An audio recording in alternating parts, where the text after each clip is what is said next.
지난 시간 우리가 사도 바울의 약함이라는 주제를 봤습니다. 계속 저희가 8월 한 달 동안 이 주제를 가고 있는데 이제 이번 주 다음 주 다다음 주 8월 이렇게 하면 저희가 고린도후서가 마무리될 것 같습니다. 오늘 12장입니다. 12장에서는 사도 바울은 자신의 약함을 얘기했고 첫 번째 자신이 경험한 신비 체험에 대해서 설명하는 것으로 오늘 읽습니다. 고린도후서 12장 1절에서 6절을 읽도록 하겠습니다. 무익하나마 내가 부득불 자랑하노니 주의 환상과 계시를 말합니다.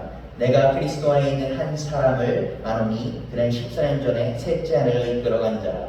그가 몸 안에 있었는지 몸 밖에 있었는지 나는 모르거니와 하나님은 아시는지라. 내가 이런 사람을 아노니 그가 몸 안에 있었는지 몸 밖에 있었는지 나는 모르거니와 하나님은 아시느니라.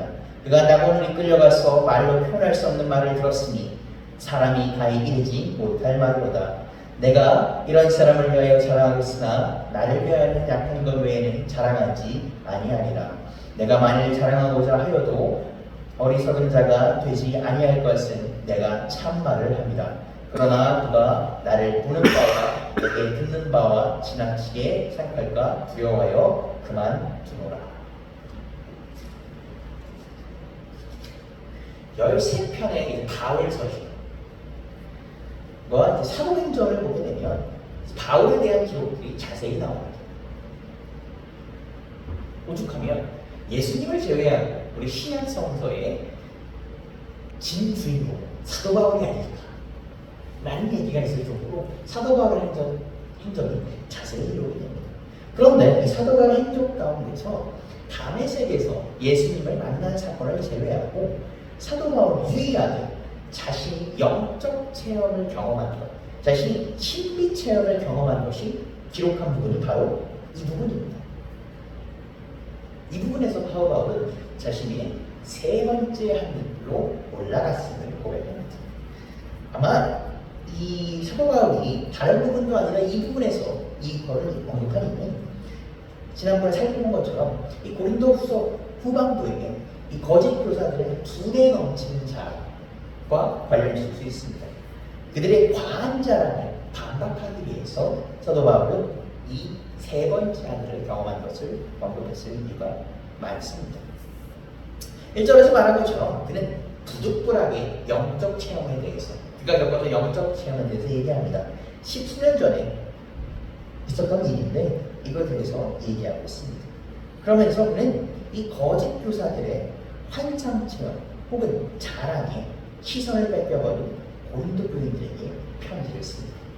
아마 사도가 그 상황을 정확히 알 수 없지만 사도 바울이 이 영적 체험을 언급한 것을 볼 때 거짓 교사들도 내가 이런 영적 체험을 했다라는 것으로 고린도 교회 교인들의 마음을 샀을 수 있습니다. 그는 14년 전 하늘로 세 번째 하늘로 올라간 한 사람 그를 안다라고 얘기합니다.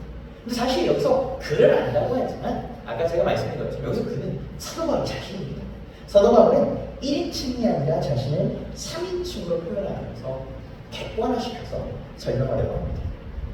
그러니까 그가 경험했다고 알려진 세 번째 하늘이 무엇인지는 우리가 여러 가지 말들이 많습니다. 여러 가지 해석들이 있습니다만 일부 신학자들은 이 사도 바울이 경험한 세 번째 하늘이 뭐냐면 하나님께서 거하시는 하늘나라, 낙원, 그리고 새 예루살렘이다라고 이렇게 해석을 합니다. 이거에 대해서는 예수님께서 제자들에게 다음과 같이 이렇게 얘기하셨습니다.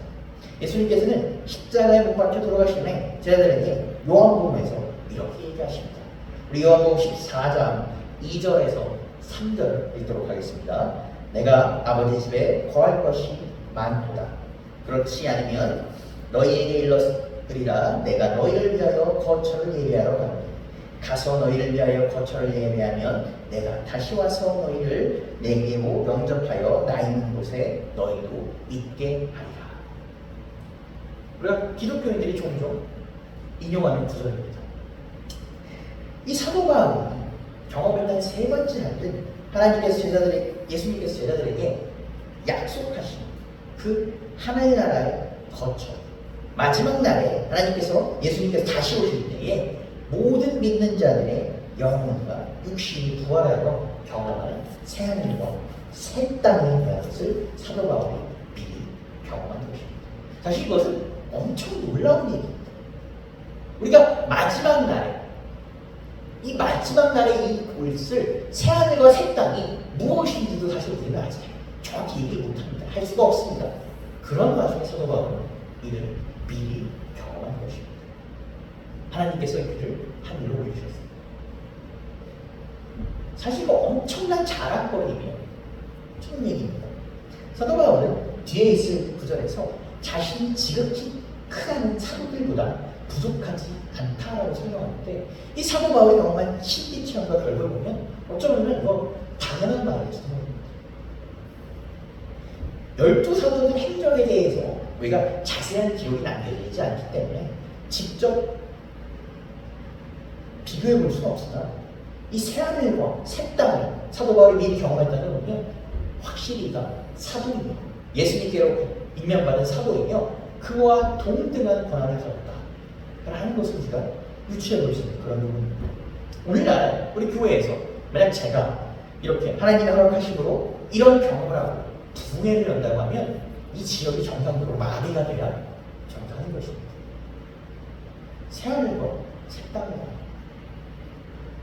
보통 아까 말씀드린 것처럼 이런 체험을 하고 싶으면 자랑하고 싶습니다. 드러내고 싶습니다. 얘기하고 싶습니다. 이건 꼭 그 사람이 자랑하기를 좋아서가 아니라 이 기쁜 소식 어떻게 또 얘기하지 않을 수가 있겠습니까? 그런데 사도 바울은 이를 드러내서 십몇 년 지나도 또 이를 그나마 최소화해 나는 그를 안다라는 거, 그가 영으로 겪었는지 몸으로 겪었는지 알 수 없다라고 그나마 최소화해 얘기합니다. 그것은 사도 바울이 그 체험, 눈과 귀가 사로잡히지 말고 본질에 집중하는 것을 고린도 교회에게 권고했기 때문입니다. 그리고 6절에서 뭐라고 얘기하냐면 누군가 나를 보는 바와 듣는 바가 지나칠까 두려워 사람들이 복음에 집중하는 것이 아니라 자신과 이 사도 바울 자신과 이 사도 바울이 경험한 신비 체험에 집중하는 것, 자기를 과대 해석할까봐 우상 보듯이 하릴까봐 이를 두려워하여 말지 않겠다 얘기합니다. 우리는 계속해서 사도 바울을 전도 여행에 대해서 보고 있는데, 사도 바울은 매를 맞을 굶주리고 목숨을 위협받았습니다. 그런데 이 전도 여행을 살펴볼 때 그가 많은 어려움을 겪었음을 알 수가 있는데, 그런데 이 어려움 가운데서 그가 겪었던 이 신비 체험에 대해서 사람들 앞에서 증언을 했다면 어떻겠습니까? 사람들은 그의 말을 더 혹했을지 모릅니다. 더 귀 기울여 들었을지 모릅니다. 더 사도 바울의 말에 이 사람이 사기꾼이 아니고 이상한 사람이 아니구나, 이 사람 정말 진리를 선포하는 사람이구나 라고 전도에 더 용했을 수 있습니다. 그런데 사도 바울은 그러지 않았습니다. 어느 구절에도 그걸 언급합니다. 그리고 우리는 어떻게 보면 어려운 가시밭길을 걸어갔습니다. 물론 우리가 이 환상 체험과 이러한 간증은 매우 중요하고 값진 경험입니다. 하나님께서 정말 허락하셔야만 할 수 있는 것입니다. 그러나 우리가 기독교 신앙에서 이런 환상 체험과 환상 체험이 신앙과 믿음의 전부가 아닙니다. 믿음은 무엇이라고 합니까? 눈에 보이지 않는 것을 믿는 것이라고 합니다. 사도 바울은 우리가 눈에 보이는 자랑에 마음이 뺏길 것이 아니라 우리가 진짜 추구해야 될 본질, 우리가 무엇을 해야 되는지에서 물어봤습니다. 그게 무엇입니까? 예수님의 이름과 십자가를 붙잡을 것. 그것을 고린도 교인들에게 권고하고 있는 것입니다. 가장 중요한 것은 예수님의 이름이며 보혈을 십자가이며 남기신 말씀 성경이기 때문입니다. 사도 바울은 이렇게 엄청난 환상 체험을 고백한 후에 뒤이어서 아주 충격적인 고백을 합니다. 그는 자신의 가장 커다란 약점인 우리 육체의 가시에 대해서 얘기합니다. 고린도서 12장 7절에서 10절을 읽겠습니다. 여러 계시를 받은 것이 지극히 크므로 너무 자만하게 않게 하시려고 내 육체의 가시 곧 사탄의 사자를 주셨으니 이는 나를 쳐서 너무 자만하지 않게 하려 하심이라. 이것이 내게서 떠나게 하기 위하여 내가 3번 주께 간구하였더니 나에게만 이르시기를 내 은혜가 내게 족하도다. 이는 내 능력이 약한 데서 온전하여 짐이니라. 그러므로 도리어 크게 기뻐함으로 나의 이러한 약함으로 대하여 자랑하느니 이는 그리스도의 능력이 내게 머물게 하려 함이라. 그러므로 내가 그리스도를 위하여 약한 것과 능력과 궁핍과 박해와 곤고를 기뻐하느니 이는 내가 약한 그때에 강함이라.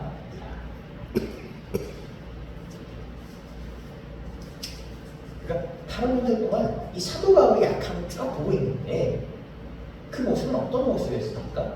교회를 위해서, 예수님을 위해서 고난받고 약함을 가감없이 드러낸 모습이었습니다.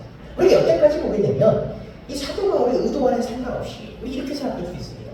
아, 내가 이렇게 고생했구나, 내가 교회를 이렇게 섬겼구나 라는 것을, 그러니까 내가 이렇게 수고했음을 드러내는 것이 아니구나 라고 그렇게 오해할 수도 있습니다. 충분히.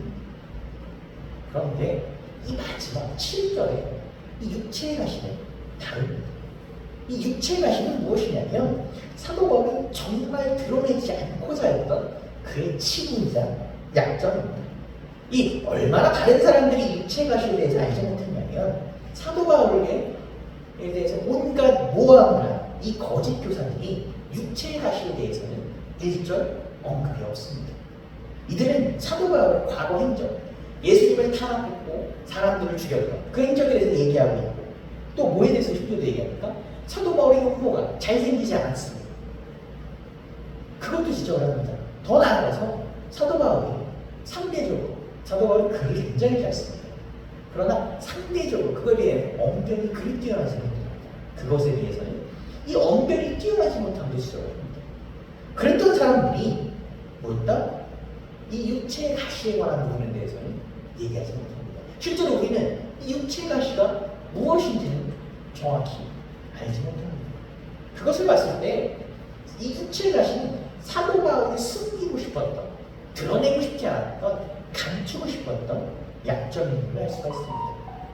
심지어 이 육체의 가시는 사도 바울이 하나님께 기도하면서 3번이나 없애주십시오라고 했던 것입니다. 우리가 3번이라고 하면 3번 정도는 그래라고 하실 수 있는데 사도 바울의 삶을 보면 그는 어땠습니까? 예수님을 만난 후부터는 이 예수님의 이름과 교회의 부흥을 위해서만 한평생 살았던 사람입니다. 그는 개인적인 문제로 기도하지 않았습니다. 오로지 예수님을 위해서, 교회를 위해서만 기도했습니다. 그런데 그가 하나님께 개인적인 문제, 자신의 육체의 가시를 위하여 3번이나 기도합니다. 이 3번이라는 횟수가 얼마나 길게 한 것인지는 우리가 알 수 없으나 3번을 기도합니다. 그러고 볼 때는 이 육체의 가시는 보다 정말 없애고 싶었을 것이라는 것입니다. 육체의 가시가 무엇인지에 대해서는 아직도 말이 많습니다. 지난 시간 돌아본 것처럼 사도 바울이 알았을지도 모른다는 간증, 이 정신질환일 수도 있고, 혹은 뭐라고 얘기합니까? 사도 바울이 겪었을, 사도 바울이 예수님을 만나면서 장님이 되지 않았습니까? 그로부터 사도 바울의 눈이 급속도로 나빠져서 눈이 심각한 눈에 질환이 많다 라는 일도 있습니다. 그렇기 때문에 사도 바울이 세운 이방교회에서는 사도 바울을 너무 사랑하여 자신의 눈을 빼서 사도 바울에게 주고 싶다라는 고백을 했다고 합니다. 무엇인지는 알 수가 없습니다. 그러나 이것은 사도 바울에게 큰 괴로움이었다 라는 것을 알 수가 있습니다. 없애고 싶었을 것입니다. 그래서 하나님께 매달 기도했습니다. 주여 이 육체의 가시를 뽑아 주시옵소서. 근데 하나님께서 뭐라고 얘기하십니까? 나의 은혜가 그것으로 족하다는 것입니다. 여러분 생각해 보십시오. 사도 바울이 하나님을 위해서, 예수님을 위해서, 교회를 위해서 몸바쳐 희생을 했는데 이 정도 육체의 가시 정도는 한번 눈 감고 한번 뽑아주실 수 있습니다. 아니 생각해 보십시오. 예수님께서 이 땅에 오셔서 얼마나 많은 병자를 고치셨고, 얼마나 많은 장님의 눈을 뜨게 하셨고, 얼마나 많은 안진뱅이를 걷게 하셨고, 얼마나 많은 불치병 걸린 사람들을 낫게 하셨습니까? 심지어 죽은 자도 살리셨는데 사도 바울이 이렇게 간절히 하는데 육체 가시 정도는 뽑아주실 수 있습니다. 그럼 하나님께서 뭐라고 하십니까?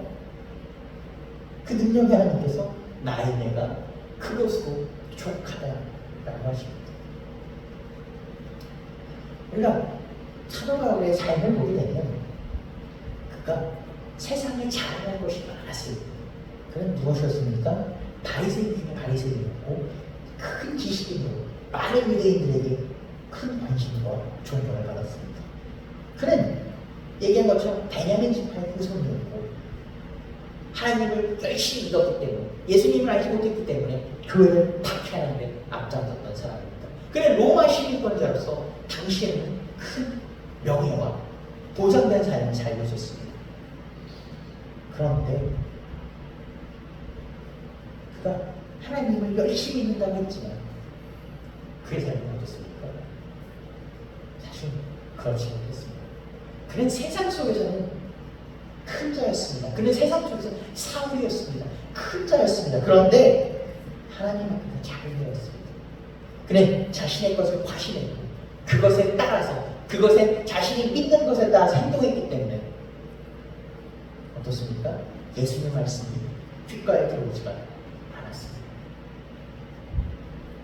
그러나 그가 다메섹에서 눈이 멀어 앞을 보지 못했습니다.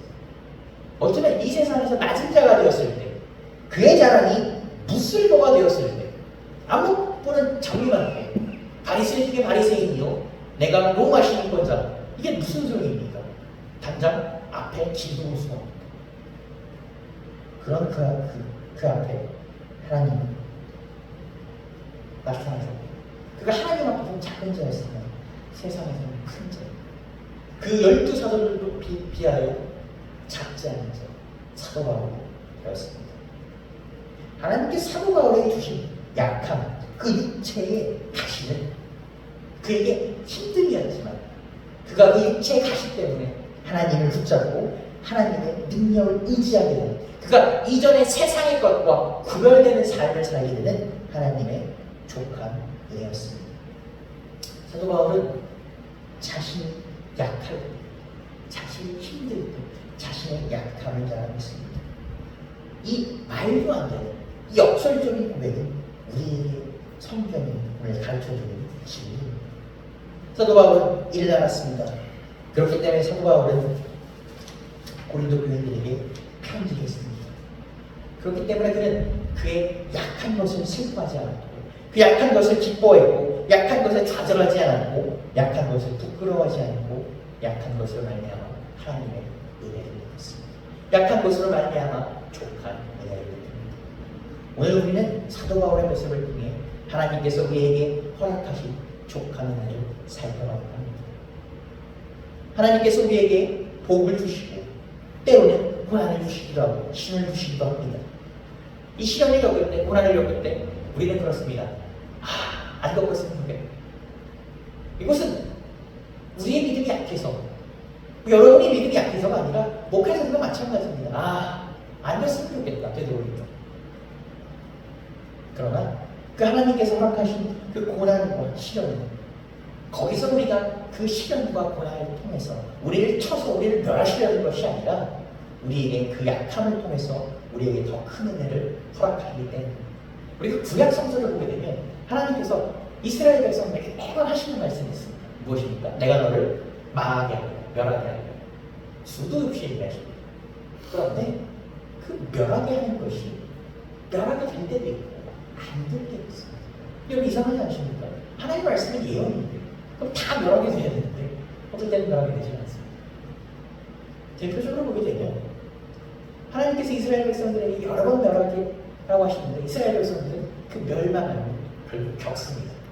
그런데 이상하게 요나를 보게 되면 그 당시에 지금의 스페인 지역의 이방 땅에서 너무 사람들이 타락하니 하나님이 요나를 보내셔서 어떻게 합니까? 내가 너희를 멸하게 하겠다라는 것을 전하게 하십니다. 요나는 처음에 가기 싫어했고 우리가 그 스토리는 다 압니다. 그러나서 그 스페인 땅으로 갑니다. 이베리아 반도로 가는데 요나는 당연히 이들이 멸하게 했음을 바라면서 이스라엘과 사이가 안 좋을 거였기 때문에 하나님의 예언을 선포하지만 어떻습니까? 멸하라는 말이 있었습니다. 저는 그래서 요나를 참 좋아합니다. 우리를 하여금 돌아보게 하는 것이 있습니다. 그런데 요나가 당연히 멸할 거라고 생각하는 그 이방인 백성들 어떻게 합니까? 그 즉시 굵고 배우세요. 그들의 옷을 찢으며 내게. 그러면 어떻게 됩니까? 그들이 멸하지 않습니다. 이상하지 않습니까? 한 이스라엘 백성에게 수없이 멸할 거라고 얘기했는데 그들은 대부분의 경우 멸망함을 당합니다. 그런데 그 이방 백성들, 어쩌면 하나님을 제대로 알지 못하는 이방 백성들 그 멸망함을 당하지 않습니다. 마찬가지입니다. 하나님께서 우리에게 시련과 어려움을 주시고 그것은 뭐다? 우리를 더 강하게 하시고 우리 약함을 통해서 하나님께서 더욱더 크신 은혜를 허락하게 하십니다. 사도 바울을 통해서 사도 바울의 그 주신 가시를 통해서 사도 바울은 어떻습니까? 하나님의 족한 은혜를 느꼈고 하나님의 능력을 경험했고 더욱더 큰 자가 되었고 더욱더 하나님 앞에 나아갔습니다. 사도 바울이 그 가시가 없었다면 그는 그 큰 사도들보다 전혀 부족함이 없는 자다 라고 일컬음 받은 자가 되지 못했을 것입니다. 이는 우리에게도 마찬가지입니다. 우리 가운데 육체의 가시가 있을 때, 우리 가운데 고난이 있을 때, 시련이 있을 때, 어려움이 있을 때 우리는 어떻게 해야 됩니까? 더욱더 하나님을 의지해야 됩니다. 간구해야 됩니다. 나아가야 됩니다. 때로는 울부짖을지라도 때로는 왜 하나님이 힘듭니까? 라고 하나님께 설사 하나님을 원망하는 책망하는 말이 나올지라도 하나님 앞에 나와야 합니다. 그것을 그쳐서는 안 됩니다. 하나님께 원망하는 것에 그쳐서는 안 됩니다. 하나님 너무 힘듭니다. 어떻게 나를 힘들게 하십니까? 라는 말을 할지라도 하나님께 매달려야 합니다. 왜 그렇습니까? 우리가 할 수 있다, 우리가 우리 힘으로 우리가 할 수 있다고 생각할 때는 하나님은 일하지 않으십니다. 여러분 생각해 보십시오. 여러분 스스로 할 수 있는데 왜 누가 남의 일을 누군가 우리에게 대신해 주겠습니까? 우리가 할 수가 없을 때, 우리의 이 악함을 고백하고 우리가 힘듦을 고백할 때 하나님께서 우리 대신 나서주십니다. 아멘. 우리가 우리를 비울 때 예수님께서 나서주시는 것입니다. 우리가 우리의 무능함을, 우리의 약함을 고백할 때, 우리의 연약함을 고백할 때 하나님께서는 우리의 능력 되시고 우리의 오른손을 붙잡아 주시는 것입니다. 그리고 그 능력이 많으신 그 큰 오른손으로 오늘도 우리의 가운데 있는 그 어려움을 헤쳐나가 주실 것입니다. 이번 한 주도 우리를 강하게 하시는, 우리를 강하게 붙잡으시는 그 하나님과 함께 하시는, 동행하시는 그분께 구하시는 여러분 되시기를 주님의 이름으로 축복하고 아멘. 기도하시겠습니다.